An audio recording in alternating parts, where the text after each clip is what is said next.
contenir Dieu. La dimension de l'esprit. Mes amis, soyez avec moi seulement. Je ne vous demande pas beaucoup. Vous n'allez pas payer plus cher. Si les cieux des cieux ne peuvent le contenir, il existe un lieu dans l'homme. Alléluia. Alléluia. Alléluia. Il existe une place où Dieu peut demeurer. C'est pour ça que nous parlons avec fierté en disant qu'il vit en nous. Il vit en nous. Vous savez, quand Jésus est ressuscité, avant de partir, il a dit il faut que je m'en aille. Parce que j'aurais envie de vous enseigner des choses. Mais si je reste avec vous, je ne peux pas tout vous enseigner. Mais j'enverrai quelqu'un après moi, l'esprit de consolation. La Bible dit que quand il viendra, il vous conduira. Pas seulement conduire, il vous conduira dans toute la vérité. Comment un homme normal, né d'une femme et d'un homme, peut naviguer dans la vérité? Comment peut-on naviguer dans toute la vérité? Alléluia. C'est parce que celui qui est en nous, c'est lui qui est toute la vérité. Alléluia. Alléluia. Alléluia. Alléluia. Je vous lis un passage brièvement. 2 Corinthiens chapitre 12. Vous pouvez noter comme ça, on va rapidement. 2:12, la Bible dit il faut se glorifier. 3 points. Cela n'est pas bon. J'en viendrai néanmoins à des visions et à des révélations du Seigneur. Je connais un homme en Christ qui fut il y a 14 ans ravi jusqu'au 3e ciel. Si ce fut dans son corps, je ne sais. Si ce fut hors de son corps, je ne sais. Dieu le sait. Alléluia. Alléluia. Et je sais que cet homme, si ce fut dans son corps ou sans son corps, je ne sais, Dieu le sait, fut enlevé dans le paradis et qu'il entendit des paroles merveilleuses et qu'il n'est pas permis à un homme d'exprimer. Amen. Alléluia. Ici, c'est l'apôtre Paul qui écrit. Il dit il y a 14 ans, j'ai vécu une expérience. J'ai été ravi dans le 3e ciel. Là où siège le trône de Dieu. Là où Dieu règne sur l'univers. Donc je vous ai dit que Dieu n'a pas créé le 3e ciel pour y habiter. Mais c'est un lieu à partir duquel ce Dieu infiniment grand est en contact avec la création. Et c'est à partir de ce lieu, que Dieu règne sur l'univers. Tout ce qui concerne l'univers est géré à partir de cet endroit. Alors, dans ce lieu se trouve ce que la Bible appelle l'assemblée de Dieu. Vous savez ce qui a fait chuter Lucifer? C'est que quand il était là-bas, la Bible dit qu'il a voulu monter Satani yarashatse kuduga yiyumviriye ko yoduga kugira ngo aduge ku musozi w'Imana. Ati hari ahantu hari ikoraniro ry'Imana. Hari ikoraniro mu ijuru. Hari ikoraniro mu ijuru. Hari ikoraniro mu ijuru. Au sein de laquelle Dieu siège. Aho hantu ariho Imana iganjirije byose. Au sein de laquelle Dieu décrète des choses. Aho nyene ariho hatorerwa ibintu byose. Au sein de laquelle la décision de te créer a été effectuée. Ibintu byose c'est à partir de là que tu es né. C'est de là-bas que tu es originaire. C'est de cette assemblée-là que la décision de te former a été décidée. Il fut un jour. Alléluia. Alléluia. Alléluia. Cette assemblée s'appelle le conseil divin. Inama y'ijuru y'Imana. Alléluia. Alléluia. Alléluia.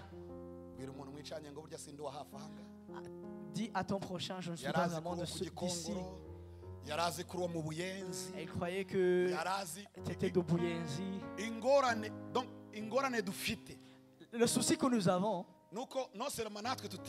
que non seulement nous ne savons pas, nous ne connaissons pas notre identité, même notre entourage ne connaît pas notre identité. Les personnes de la Belgique, certains nous prennent comme des personnes de France, des résidents de Rwanda, comme des Burundais. Mais il fut un jour, une décision a été prise, et cette décision a été prise dans une dimension, le troisième ciel, là où Dieu siège parmi les esprits, pour décider ce qui doit se passer dans le monde. Alléluia. Alléluia. Alléluia. Là-bas ton nom est connu. Là-bas ton histoire est connue. Là-bas ton destin est connu. Oh my God. Là-bas ton parcours est connu. Là-bas on a disposé tous les anges qui vont t'accompagner tout au long de ta vie. Là-bas on a décidé combien de temps tu allais vivre. Alléluia. Alléluia. Alléluia. Alléluia. Alléluia. Alléluia. Alléluia. Alléluia. Alléluia. Alléluia. Alléluia. Alléluia. Alléluia. Alléluia. Alléluia.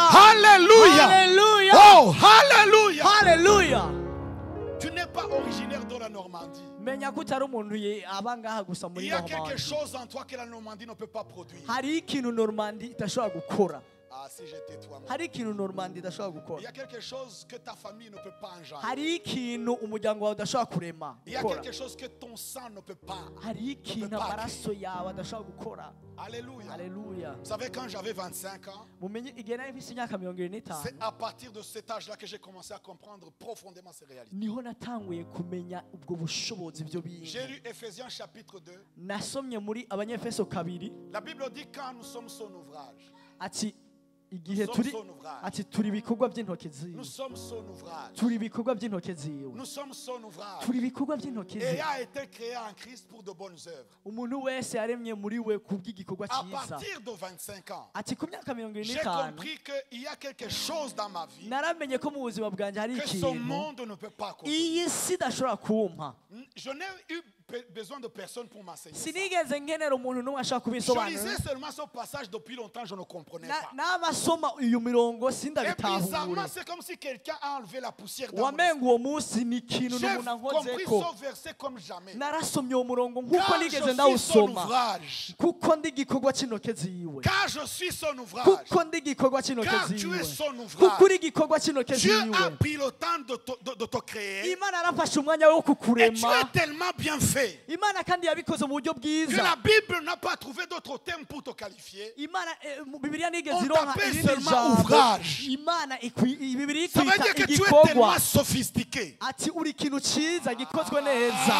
Ça veut dire que tu es tellement fignolé. Ça veut dire que tu es tellement fait avec sagesse que tu es devenu un ouvrage. Quand Dieu contemple ta vie sur la terre, Dieu dit très bien, j'ai fait quelque chose qui me ressemble. Alléluia. Dieu peut oser dire qu'il a fait quelque chose de merveilleux quand il te regarde sur la terre. Alléluia. Alors le temps est venu où tu ne dois pas seulement te limiter à tes origines biologiques, culturelles, raciales, communautaires, je ne sais pas quoi. Que Dieu qui est en toi, parle anglais, chinois, français, machique, swahili, parle toutes les langues. Alléluia. Alléluia. Alléluia. Alléluia. Alléluia. Alléluia. Alléluia. Alléluia. On va prendre nos Bibles dans le Psaume chapitre 82. Nous allons comprendre quelque chose. Oh, Alléluia. Cette année, les choses qui ne voulaient plus marcher, les choses qui refusaient de marcher, on va les faire marcher cette année. On va les faire marcher. I don't care with what kind of sickness you came with here. Because the God who speaks through us is beyond any kind of sickness. ni Imana iri hejuru y'ingwara God that we yose. are talking about. Iyo Mana turiko turavuga. Oh, Oh, hallelujah. hallelujah. Hallelujah. Hallelujah. I wish.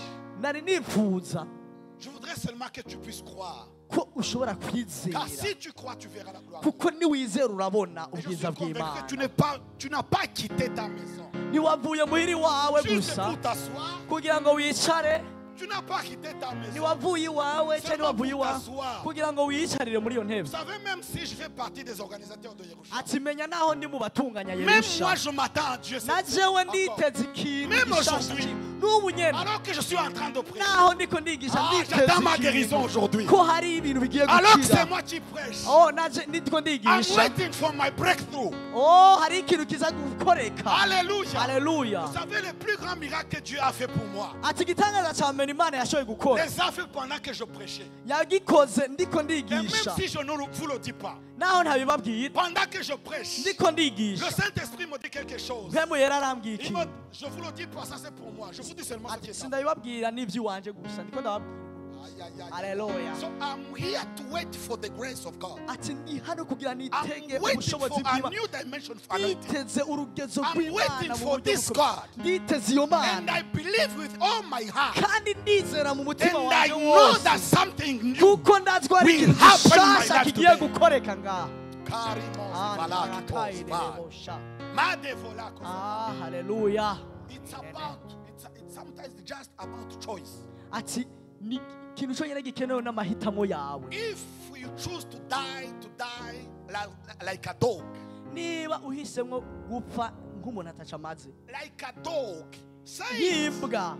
you will die like a dog. Wahisemo gupfa nk'imbwa If you uzopfa decide nk'imbwa. to die Wiba wahisemo naho gupfa like a tree, nk'igiti you will die that way. uzopfa nk'igiti. And if you choose to die as a man, Nimba wahisemo gupfa nk'umuntu you will die as a man. uzopfa nk'umuntu. And if you choose to live as God, Niba wahisemo nk'umuntu w'Imana. the godly ways, Inzira z'Imana. divine ways, Uburyo divine bw'Imana. wisdom, Mu bwenge bw'Imana. divine encounters, Mu buntu bw'Imana. divine anointing, Mu mavuta y'Imana. divine and divine. Mu bintu by'Imana. Hallelujah. Mu buryo bw'Imana. Hallelujah. Hallelujah. It's about choice. Ni amahitamwo gusa. Faith is about choice. Kwizera n'amahitamwo gusa. So choose the man and the woman you will be. Ni wowe uhitamo umugabo n'umugore Choisis ushobora l'homme ou la kuzoba. femme que tu deviendras. Ni wowe uhitamo umugabo cyangwa umugore uzoba. Moi j'ai choisi. Je narahisemo. And I know I will not die. Kandi menya ko I ntazopfa. will not die. Menya ko ntazopfa. Just as a dog. Sinzopfa nk'imbwa. Hallelujah. Hallelujah. Hallelujah. Hallelujah. Hallelujah. Hallelujah. Hallelujah. Hallelujah. Hallelujah. Hallelujah. Parmi les jours que j'aime le plus dans ma vie, Mu minsi nkunda mu buzima c'est le bwawe. jour de ma mort, le jour où je quitte. Ni umunsi nzovira muri no Parce sinzopfa. que j'aurai une conscience totalement tranquille. Kuko nzoba nzi neza muri jewe Que j'ai été l'homme que je devais être. ko nabaye umuntu nari nkeneye Je kuzoba. n'ai besoin de prouver rien à personne. Sinkeneye kwemeza umuntu You n'umwe just have to be the person God created you to ko be. nzoba umuntu jewe Follow your ko nzoba. destiny. Ariko Follow your destiny. je nkurikira kuba You don't kwanje. even need to be in a big conference. Ntibikeneye kurinda kuba mu gikorane Even kinini. this night can Uyu change your mwanya life. nyene Imana ishobora gukora. Hallelujah. Haleluya. Alléluia. Haleluya. Le psaume 82. Zaburi 82. Qu'est-ce que la Bible nous dit? Bibiliya itubwira iki? Le psaume 80. Est-ce que quelqu'un... Zaburi 82 Juste au iratubwira. verset 1. Reka dusome ku murongo wa mbere gusa. Rigo de falas maloketas. Vous savez, quand tu interprètes, il faut interpréter le parler en langue aussi. Haleluya. Tu parles en langue aussi, comme ça, on a... Haleluya. Yes. Mazi valote Alléluia. Haleluya. Psaume 82. Zaburi 82. Verset 1. Umurongo wa mbere. Garimando falata. Hahalandara bashete. Gedalande vos avazot. Mahandara bashataka.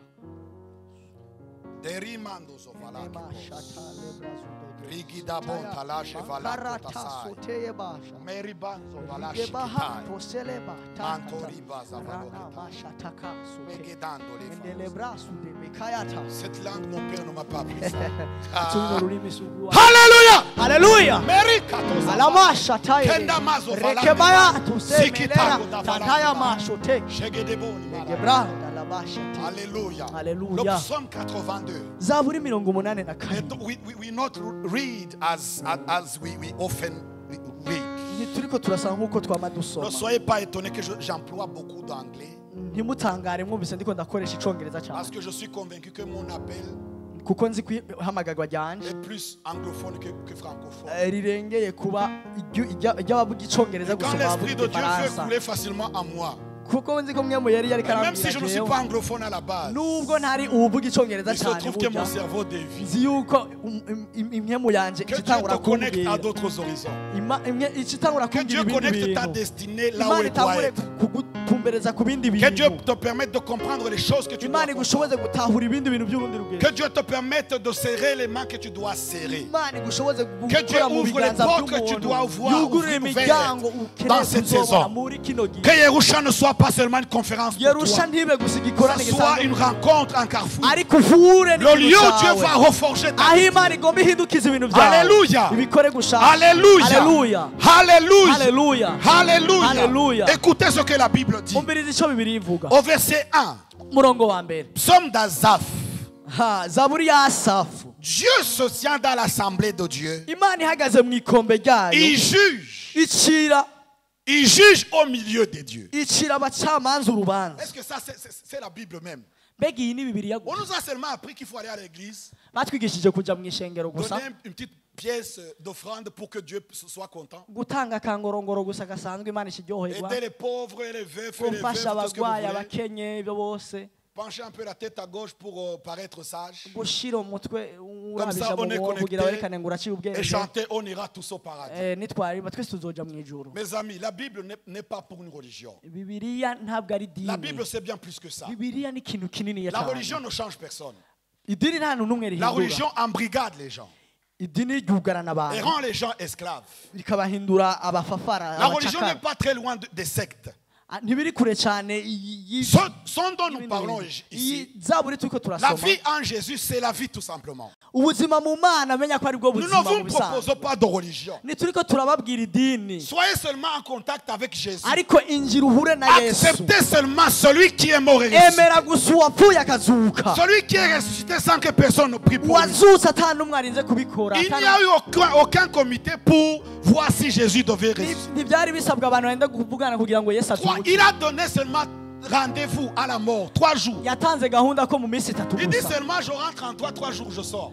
yavuze ati jewe nzopfa Ah! mu minsi itatu gusa Au bout de 3 jours, inyuma y'iminsi itatu les anges qui gardaient l'entrée, ati abamarayika abantu bari les soldats qui bacungereye gardaient l'entrée, abantu bari bacungereye ont imva constaté que yiwe l'homme de Galilée devait sortir.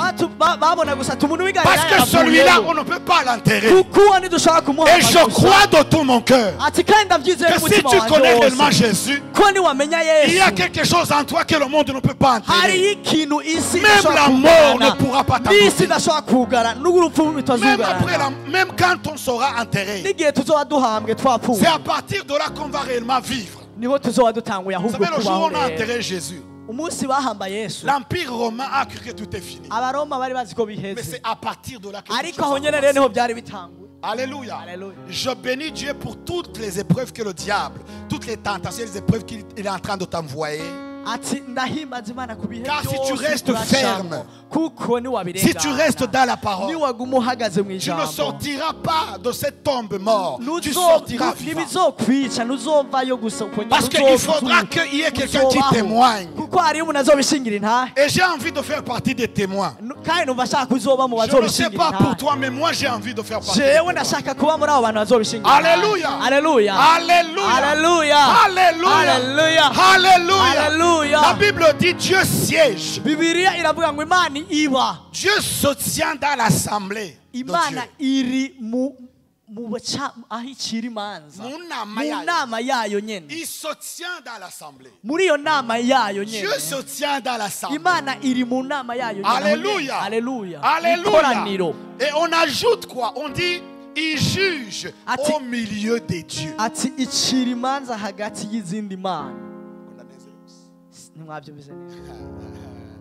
Dieu est unique. Mais il ne règne pas seul. Il a tout pouvoir. Mais il juge, il règne au milieu d'une assemblée. Ça va? Est-ce que vous êtes là? Ça va? Nous sommes toujours ensemble. Ce Dieu, même s'il est tout puissant, mais il ne règne pas seul. Il sait fabriquer une assemblée. Il sait forger un groupe. Il s'est entouré de grands esprits au milieu desquels il règne sur la terre. Alléluia. J'appelle ça le conseil divin. Il juge au milieu des dieux. Ça va jusque-là? Dieu n'est pas seul dans les cieux. Il siège au milieu d'autres dieux.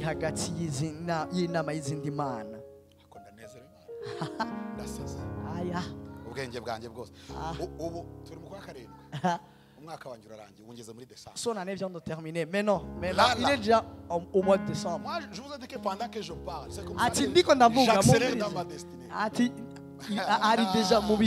je viens de finir mon année. On va attaquer le mois de l'année 2026.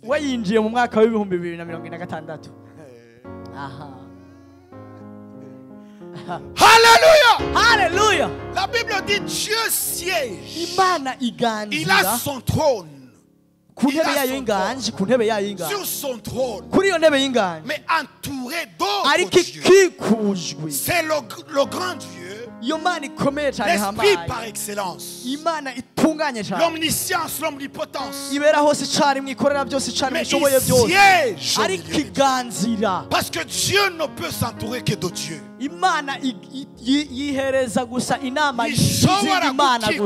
Ishobora gukikuzwa n'ikindi kitari Imana. Il siège. C'est lui qui a créé ces esprits-là. Mais il leur a donné le titre de Dieu aussi. Parce que ces esprits sont des dieux qui siègent avec le Dieu tout-puissant. Alléluia. Alléluia. Alléluia. Alléluia. Alléluia. Alléluia. Alléluia. Ta vie, ta destinée a été forgée par la pensée de Dieu. A été formé par la main de Dieu. Il existe une empreinte divine te concernant. Alléluia. Il existe une empreinte divine que ce conseil a posé sur ta vie. Alléluia. Alléluia. Alléluia. Alléluia. Alléluia. Alléluia. Alléluia. Pour faire rapidement, on va voir qui fait partie notamment. Qu'est-ce qui fait partie de ce conseil? Est-ce que Dieu soit loué? Vous n'allez pas comprendre. S'il dit que son année vient de se terminer maintenant, soyez pas. Parce que toute l'intelligence dont il avait besoin, il l'a déjà maintenant. My God. Alléluia. Est-ce qu'il y a quelqu'un qui me comprend? Avec le peu de sagesse, le peu de révélation que Dieu peut te donner sur quelque chose, sur lui, cela suffit pour te faire vivre toute la vie. Alléluia. Alléluia.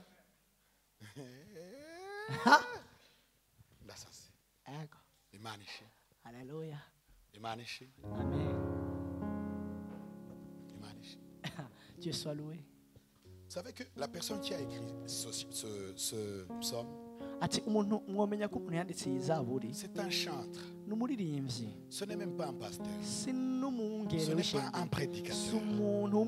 C'est quelqu'un qui avait seulement l'habitude de louer et adorer Dieu. Et à un moment donné, pendant qu'il adorait, une grande fenêtre va s'ouvrir devant lui. Et son esprit va naviguer jusque dans des dimensions jamais atteintes. Et il va voir comment Dieu, ce Dieu dont il louait, était assis sur son trône. Était assis sur son trône. Je voudrais qu'aujourd'hui, ta présence ne se limite pas seulement à regarder le pasteur. Essaie seulement de dire, Seigneur, je suis là. Et c'est toi que je veux, ce n'est pas le pasteur. Pendant que Asaph adorait Dieu, son esprit va s'élever dans les hauteurs. Il va traverser le premier ciel. Il traverse le deuxième ciel. Il arrive dans le troisième ciel. Seulement sur les ailes de l'adoration. Seulement conduit, porté par la louange. Il arrive devant le trône de Dieu. Il voit son Dieu éternel assis sur son trône, mais entouré de Dieu. Alléluia. Alléluia. L'apôtre Paul dans 2 Corinthiens chapitre 12, lui il dit que quand il est arrivé dans le troisième ciel, il a entendu des paroles dont il n'est pas permis à un homme d'exprimer. Je voudrais que ce soir, tu sois touché par l'Esprit de Dieu, que tu sois touché par l'Esprit de Christ, que ton esprit ne reste pas à roi, que tu puisses naviguer dans notre dimension, que Dieu puisse te révéler la raison pour laquelle tu es sur la terre. Autrement dit, mon ami, autrement dit, tu vas souffrir. Autrement dit, si tu n'es pas connecté à ton Créateur et qu'il te révèle la raison pour laquelle tu es là, attends-toi à souffrir sur cette terre. Ça va être compliqué. Ça va être compliqué. Rapidement, je vais dire juste deux. Ok. Autour de ce trône se trouve beaucoup d'esprits. J'aime pas la façon dont on nous a enseigné la Bible. La Bible a été utilisée parfois comme un outil de colonisation. Au point que même la façon dont nous comprenons Dieu, c'est seulement la façon dont les Occidentaux nous ont présenté Dieu. J'ai envie d'annoncer que ce Dieu n'a ni pays, ni origine, ni papa, ni maman. Ce Dieu n'est ni blanc, ni noir, ni jaune, ni rouge. C'est ton Dieu autant qu'il est le Dieu de l'autre. Alléluia. Et je bénis Dieu qui te permet de comprendre la Bible parfois même plus que celui qui l'a rédigé. Parce que si Dieu est ton Père, tu n'as pas besoin que quelqu'un s'interpose entre toi et ton Père. Alléluia. Je sais que ça vous dérange. Quand la Bible des fois a été utilisée pour nous embrigader. Et des fois quand on lit la Bible, on la comprend seulement dans la façon dont on nous l'a appris. Et quand on vous dit, et pourtant c'est écrit dans votre Bible, mais quand on vous dit que Dieu siège au milieu d'autres dieux, ça vous choque. Le temps est venu où l'Église aura une connaissance de la parole beaucoup plus grande que jamais. La révélation de la parole de Dieu va abonder et abonder encore. La connaissance de ce Dieu va grandir et encore. Quand Daniel a vu les dernières années de la terre, quand il a eu une prophétie concernant la fin du monde, il a dit que dans la fin du monde, la connaissance va augmenter. La connaissance doit augmenter. Même au sein de l'Église, la connaissance doit augmenter. Alléluia. Alléluia. Ce que j'aime bien avec Dieu, même si je ne suis pas archevêque, même si je ne suis pas pape, s'il est réellement mon Père, niba ari papa wanje ari data wanje ashobora kumvugisha nk'uko ivugisha papa ashobora kunyiyereka nk'uko yiyereka papa s'il est vraiment ton père niba ari data wawe demande-lui de te parler aujourd'hui musabe ko akuganiriza car s'il est père niba ari data ça doit être le meilleur des pères. ashobora kuba alléluia. Si Dieu n'existe pas on laisse tomber, il n'y a pas d'histoire. Mais mais s'il existe réellement et que c'est lui qui a décidé que tu dois exister, alors il a envie de te parler depuis longtemps, il te cherche depuis longtemps, il a des choses à te dire qu'aucun pasteur ne peut t'enseigner, il a des choses à te communiquer qu'aucun prêtre ne peut te donner. Alléluia. Alléluia. Dieu est ton père. Imana ni data ni so wawe. Ça va jusque là? Gushikaho nivyo ni sawa turabyumva. Est-ce que ça va? Yoba ari sawa. Est-ce que ça te fait plaisir de savoir que Dieu est ton père? Byoba bikunezereye bikuryohera kumva ko Imana ni data. Quand on prie, comment on doit faire? Nocangira gute? On a demandé à apprendre à prier, comment on doit faire? Ati barabajije Yesu twigisha ingene twosenga. Et quand il va commencer dites seulement notre père. Ati yahereye kababwira ati data wacu wo mwijoro.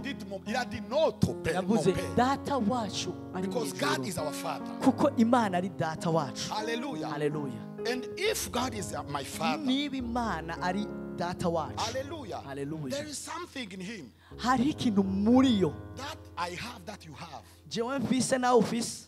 Alléluia. Alléluia. Dis à quelqu'un qui est avec toi. Connais-tu ton père? Est-ce que tu connais ton père? Il voudrait se révéler à toi. Et ce soir, déjà il te révèle comment il travaille. Ton père est Dieu. C'est le Dieu de tous les dieux. Et il est... vous savez, quand tu es un homme riche,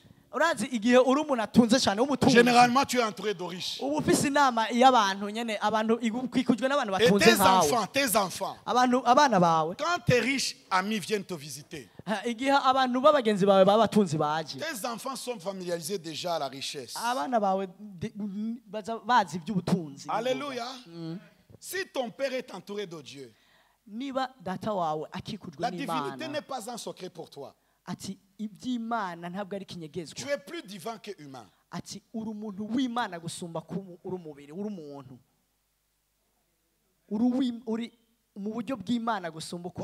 ne me croyez pas, lisez seulement le psaume 8. Vous lirez ça à la maison. La Bible dit qu'il a fait l'homme. Et il a mis seulement là. Parce que Dieu ne peut pas être entouré que de Dieu. The Spirit of God is here. I can feel it now. The presence of God is here now. Hallelujah. If God is our Father, if our Father is God, He can only be surrounded by gods. When we are talking about our Father's affairs, we are talking with a godly language, divine language. On parle avec donc un langage divin. Alléluia. Il existe un langage divin. Alléluia. Parce que quand tu es en face de Dieu, il faut employer un langage divin. Il existe des accents divins. Il existe des accents divins. Il existe des accents divins. Sometimes you feel that things. Tu sens que les choses commencent à they start to sound divine. I can feel that in this atmosphere now. There is a godly, a divine atmosphere. Nangiye kumva hari ikirere kiri kuza hano hantu. Ariko cyuzuye mu bumana ukuntu. Imana igira akisa yayo. Dieu a un accent. Dieu a un langage propre. Dieu a un grammaire propre à lui. Dieu a son langage propre. Dieu a ses Dieu a son odeur. Dieu a son odeur. Dieu a son langage. C'est pourquoi quand tu es quelque part, tu n'as pas besoin qu'on t'explique. C'est bizarre, tu as l'impression de connaître cette atmosphère. Parce qu'un jour tu as été là-bas. Un jour tu vivais là-bas. Un jour tu as vécu ça. Un jour tu as déjà su ça. Un jour tu as déjà dit ça. I can feel it now. There is a divine presence. My God, there is a presence. My God. Hallelujah. The divine presence. C'est une présence de tous les possibles. Kw'ibindi bintu byose bishoboka. Andala bashezove kamasuke bayase.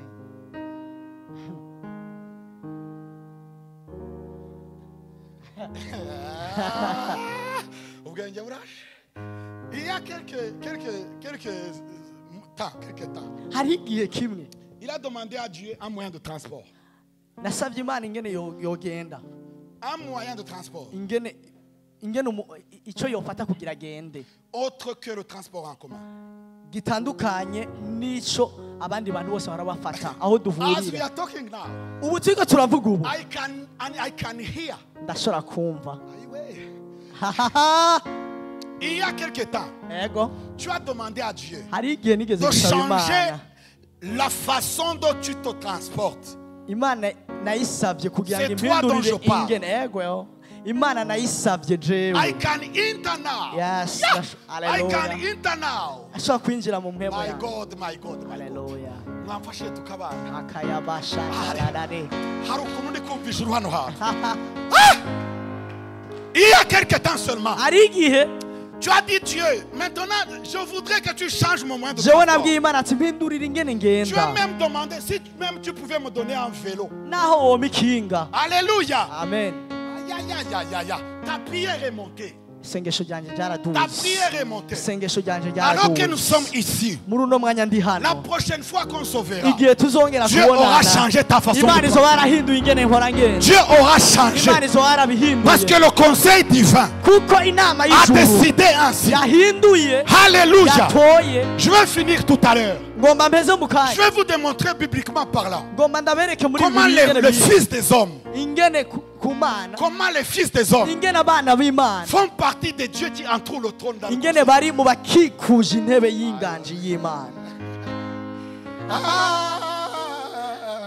Alléluia. Vous savez, Alléluia. Mon Dieu, c'est ça. C'est 2026. 2025 nairangije. Ego 2025 son année est déjà écoulée. Son année est déjà écoulée. Umwaka wose utangiye. Quand cette année a commencé, Imana ibarakugeneye un quota. Dieu a déjà prévu un quota de ce que tu auras, de ce que tu acquériras. Puissance, I felt, I knew, I understood. Tantôt j'ai su, j'ai connu que Alléluia. Je t'invite au mois d'août. Je t'invite demain seulement. On va parler des mystères encore plus grands qu'aujourd'hui. Je te donne rendez-vous au mois de septembre. Maintenant je vais dans ta famille.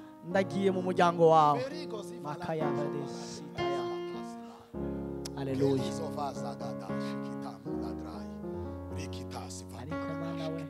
Yes. Écoute ce que le conseil dit. Le conseil dit que Dieu va introduire. Je parle de toi, don divin. Alléluia. Vous ne trouvez pas que c'est un miracle? Alléluia. Qu'on est en train de parler du conseil divin interprété par le don divin. Alléluia. Comment vous expliquez ça?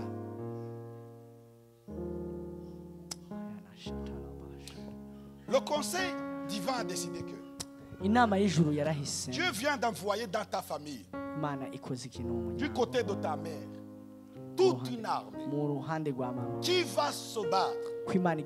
Dieu a dit qu'il met stop, il met fin aux souffrances du côté de ta famille maternelle. Ils ont été écrasés, abandonnés, réprimés, rejetés, refusés. Le conseil divin décide maintenant que cela est fini.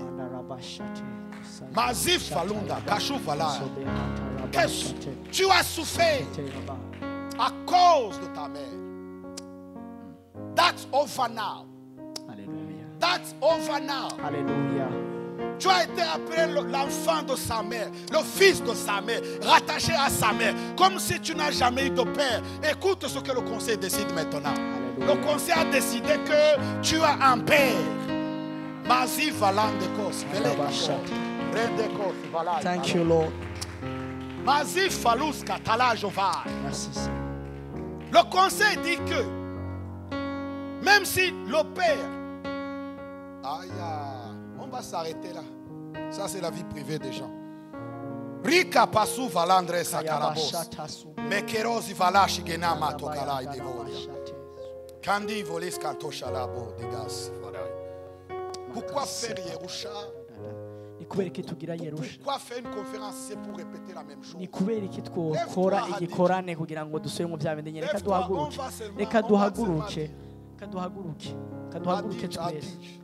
Jeannette. Désolé, j'ai cité ton nom alors que mais on n'a rien à cacher. Mes amis, on va exposer Dieu. Il faut que la France soit confrontée. Ce pays nous a accueillis. Il nous a donné des titres. Maintenant, ce que nous avons,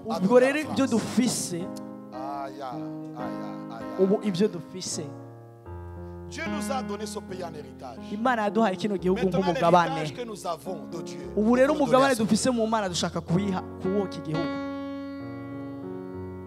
Alléluia. Est-ce que tu peux faire seulement 3 pas à gauche et revenir, à droite et revenir à là où tu t'assois? Alléluia. Et tu te remets à ta place. Et Dieu te dit de ne plus t'inquiéter. Pourquoi tu t'assois maintenant? Concernant ta santé, tu n'auras plus de douleur au niveau des jambes. C'est fini. À partir d'aujourd'hui. Alléluia. Tu as été comme une femme qui crie dans le désert. Et pendant longtemps, on a cru que tu as cru que ta prière, Dieu ne pouvait pas exaucer ta prière. Est-ce qu'on peut prophétiser? N'aie pas peur de quand Dieu est quelque part. Toi aussi ouvre ta bouche et Dieu va parler. Alléluia. Un miracle rapide. Parce que tu as cessé de prier. Tu as prié pour ce sujet 1, 2, 3, 4, 5, 6. Et à un moment donné, tu as dit non. Mais avant que tu quittes chez toi, tu as dit Seigneur, je veux voir s'il y a encore quelque chose pour moi. Est-ce que vous êtes prêts pour le miracle de notre sœur? Il faut que l'année prochaine, quand tu viendras à Yerusha, il faut que tu viennes témoigner que Dieu a fait. Alléluia. My God, my God. I can see a woman.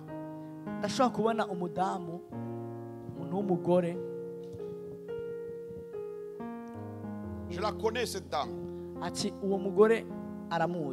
Elle est quelque part en Afrique. Quelqu'un de la famille. Quelqu'un qui est très important pour toi.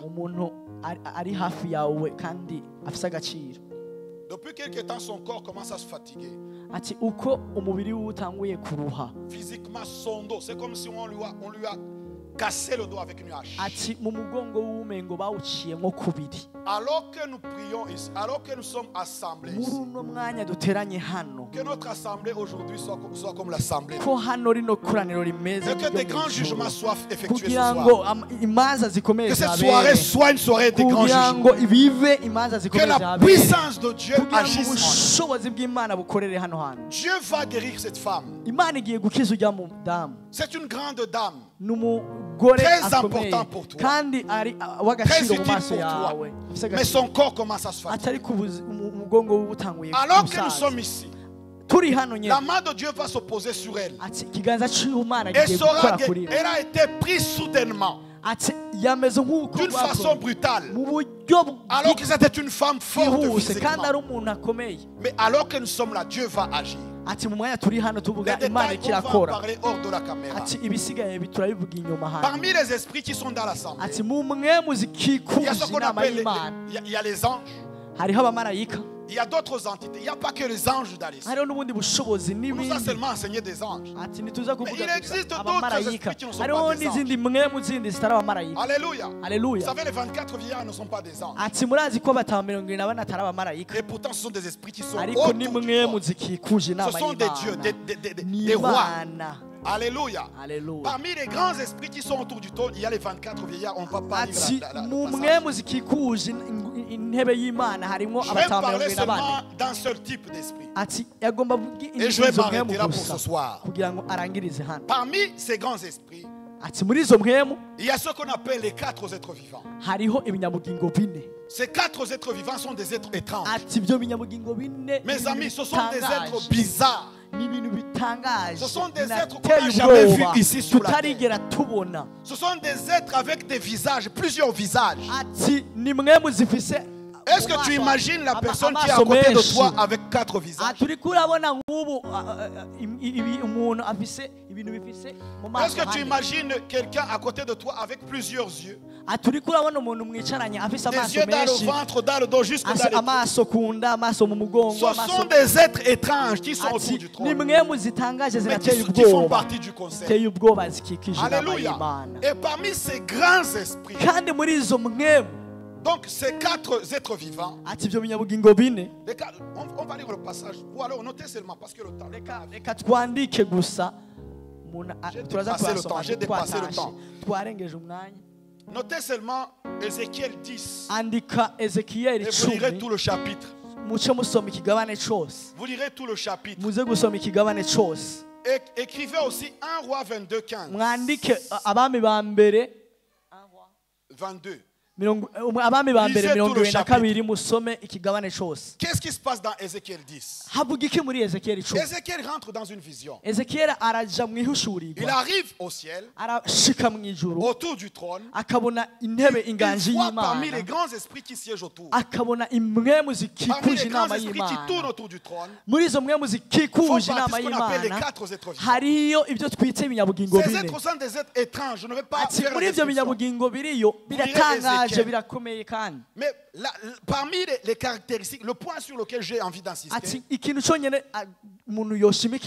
que ces êtres possèdent 4 visages. Il y a le visage d'un lion, il y a le visage d'un aigle, de l'aigle. Il y a le visage d'un bœuf, et puis il y a le visage d'un homme. Alléluia. Ça c'est la Bible, vous lirez ça. Donc c'est un être vivant avec 4 visages. Mais parmi les 4 visages que l'être possède, il y a le visage de l'être humain. Alléluia. Son visage représente plusieurs choses. Mais en particulier, ce visage représente l'esprit de l'homme. l'esprit humain, donc à partir duquel on a été créé, est originel de ce conseil. L'esprit humain est représenté dans le conseil, au sein du trône, autour du trône. Alléluia. Alléluia. Il existe un homme qu'on appelle Michée, un prophète qu'on appelle Michée. Un prophète de l'Ancien Testament. Un jour il va rentrer dans une vision. Il va autour du trône. Ce jour-là, Dieu avait assemblé son armée. Il y avait une grande réunion du conseil.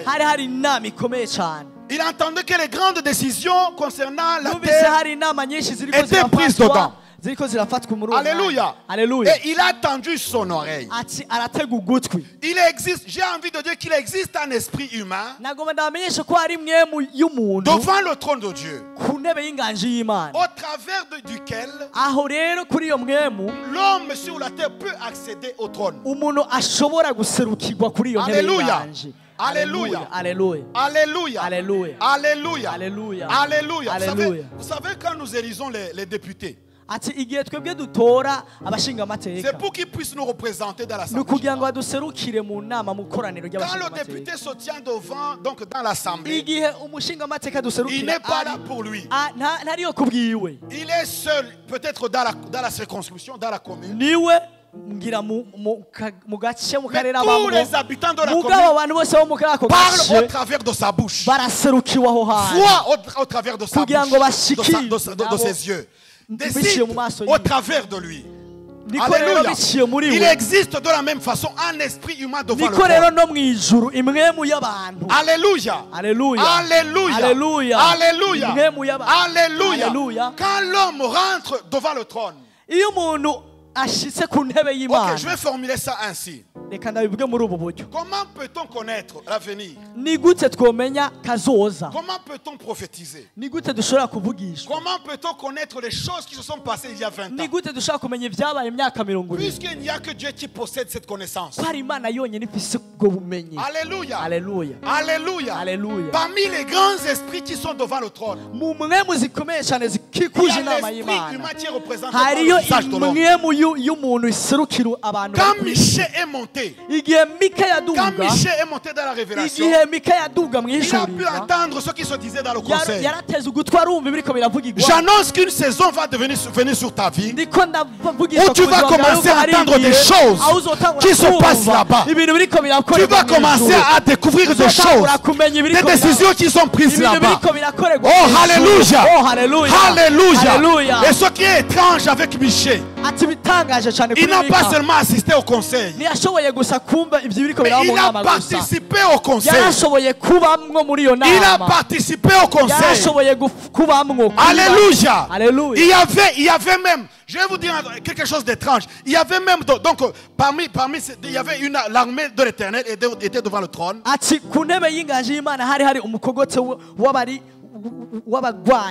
Dieu posait la question. Qu'est-ce qui peut aller nous faire ça sur la terre? Ou alors j'ai envie de faire ça. Qui est-ce qui propose un plan? Et la Bible dit que l'armée de l'Éternel va défiler devant le trône. Ils vont émettre des propositions. Sauf que parmi les propositions qu'on a proposées, il y a des propositions que Dieu a rejetées. La seule proposition correcte, la seule position correcte qui a été validée, ça a été la position de Michée. Alors que même les anges, Dieu a refusé leur proposition. C'est Michée qui va revenir sur la terre avec la décision qui convainc le cœur de Dieu. J'annonce que dans les années à venir, J'annonce que dans les années à venir, ton oreille va s'ouvrir, tes yeux vont s'ouvrir, tu vas commencer à comprendre des mystères que même les anges n'arrivent pas à comprendre. Tu vas commencer à agir. Dieu va t'envoyer. La Bible dit: qui enverrai-je? Dieu cherche un homme sur la terre qui peut partir pour lui, qui peut envoyer quelque part. Dieu te dit ce soir: est-ce que tu es prêt à ce qu'il t'envoie? Est-ce que tu es prêt? Il te demande. Il y a des problèmes sur la terre. Il y a des challenges dans ta famille. Il y a des choses compliquées dans ton foyer. Et Dieu te dit: tu ne dois pas subir. Maintenant c'est le temps où tu dois être envoyé. C'est toi que je veux envoyer. Ça ne sera pas un autre. Alléluia. Alléluia. Alléluia. Alléluia. Et quand on a fait la proposition à Esaïe, Esaïe a dit: écoute, je suis là. Et ce soir, réponds en disant que tu es là. Pour être en phase, pour être en harmonie avec ce que le conseil est en train de dire. Parce que le conseil se réunit ce soir. Le conseil est réuni ce soir. Il cherche des hommes et des femmes qui seront prêts à y aller. Qui seront prêts à affronter les défis de la vie. Alléluia. Alléluia. Alléluia. Alléluia. Alléluia. Alléluia. Alléluia. Alléluia. Alléluia. J'espère que tu seras la femme de cette génération. Dans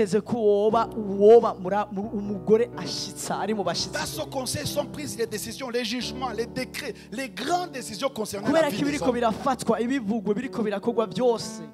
Vous pouvez peut-être croire que je suis en dehors du thème. C'est de ce conseil-là, c'est ce conseil qui a averti Siméon.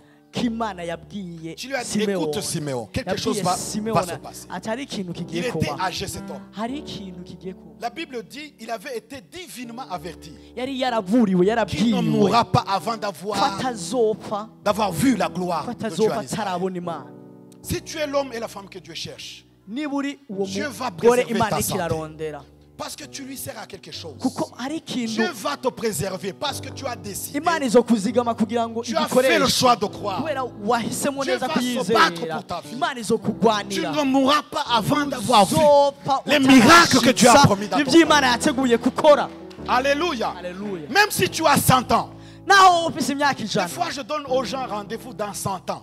Il y a quelqu'un qui va demander il n'y a pas longtemps: est-ce que tu sauras? J'ai dit: oui, je saurai. Alléluia. Alléluia. Il y en a qui sont pressés de partir, mais nous on a des choses à faire. On a des choses à faire. Alléluia. Alléluia. Quand le destin des nations est sur le point de basculer, c'est dans ce conseil-là que les rois de la terre, les présidents, les gouvernants de la terre sont décidés. C'est dans ce conseil-là que Dieu décide d'enlever tel ou tel président et tel roi. Quand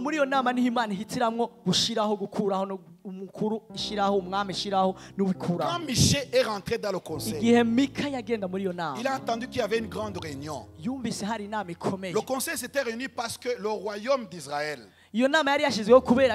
Dieu cherchait un moyen d'enlever le roi qui était en place. Ce soir, le conseil est réuni encore. Parce qu'il y a des projets pour la France. Quand vos familles sont sur le point de basculer, quand vos destins sont en danger, le conseil se réunit. Et Dieu déploie une armée pour veiller sur vous. Que le conseil soit réuni ce soir.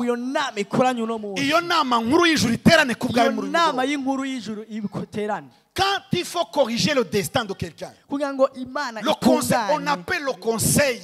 On appelle le conseil. Ah, my God, my God, my God. My God. Alléluia. My God. Alléluia. L'église ne doit pas. Est-ce que vous pouvez vous lever? On va prier. L'église ne doit pas traîner. L'église ne doit pas traîner.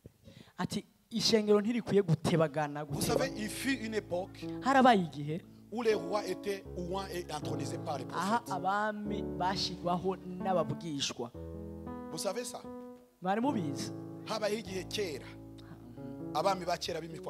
Il fut un temps où des rois étaient intronisés par des prophètes. Et je crois de tout mon cœur que ce qui est arrivé, il n'y a rien de nouveau sur la terre.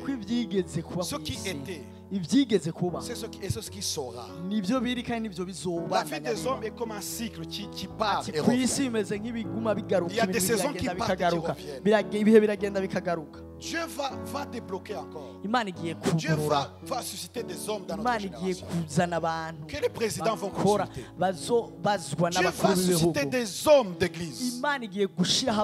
Alléluia. Avant qu'un roi puisse aller à la guerre, on venait consulter le prophète. Alléluia. J'annonce que tu seras le prophète de notre génération. Que tu sois la personne. Mais il faut que ton oreille soit prêt, connecté au conseil. Parce que le destin du monde est en danger. Le destin de l'humanité est en danger.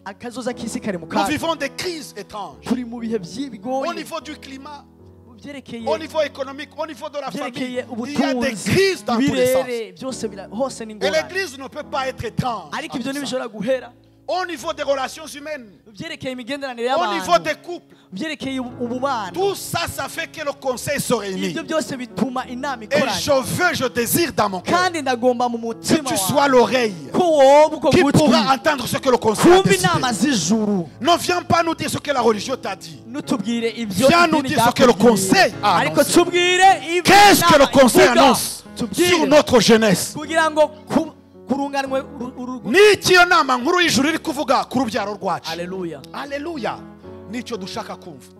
Ntabwo ari idini, nimudusomera imirongo myinshi. Dites-nous seulement ce que le conseil pense concernant nos familles, concernant nos nations. Alléluia. Alléluia. On va prier le Seigneur. Alléluia. Père de gloire, je t'adore et je te glorifie encore. Merci pour ce soir. Merci pour cette introduction.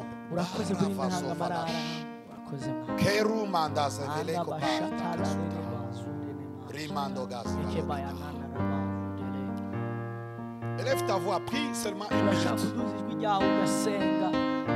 Et puis je vais demander s'il y a quelqu'un ici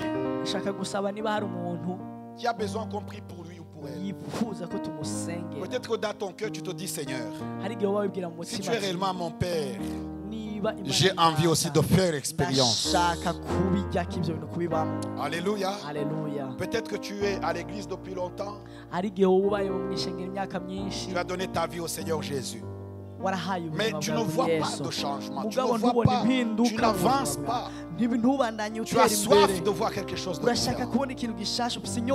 Avance, on va prier ensemble. Et on va continuer ainsi ce soir. Si tu es là et que tu veux faire un pas encore davantage,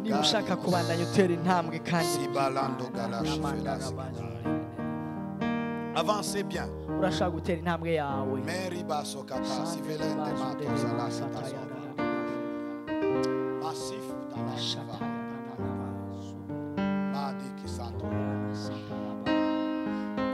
va prier, mes amis. On va prier le Seigneur.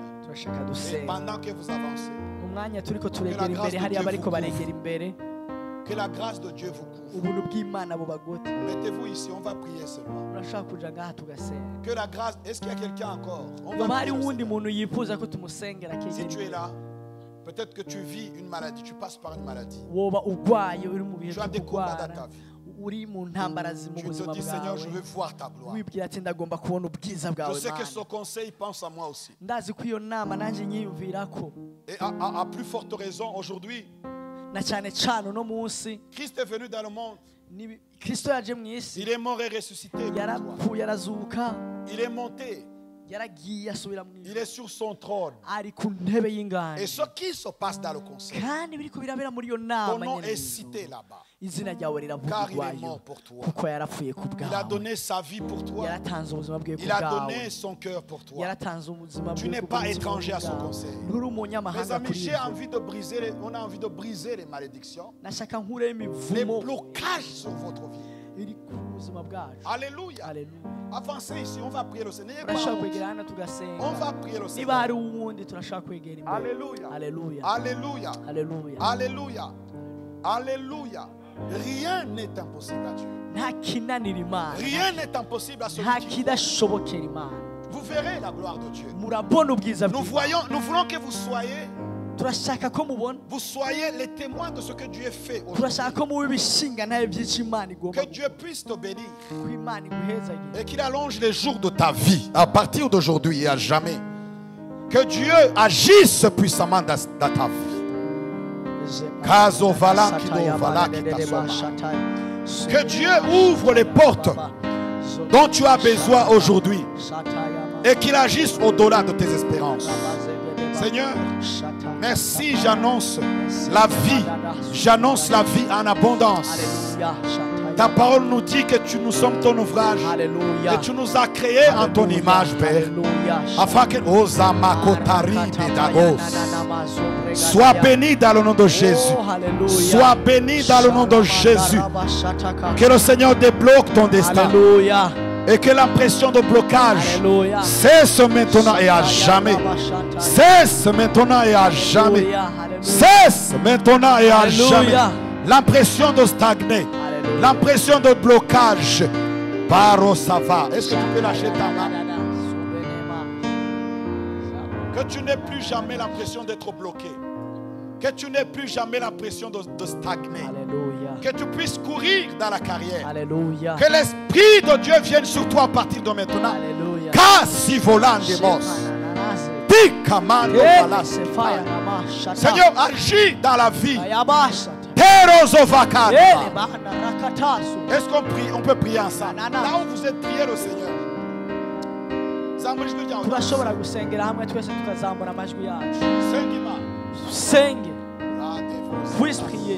Merci Seigneur. Merci Père. Merci Seigneur. Merci d'agir maintenant. Merci d'agir maintenant, Seigneur. Merci d'agir. Merci d'agir maintenant. Merci de déposer quelque chose. Merci de répondre à ces interrogations, Seigneur. Merci d'être le Père dont il a besoin. Merci d'être là.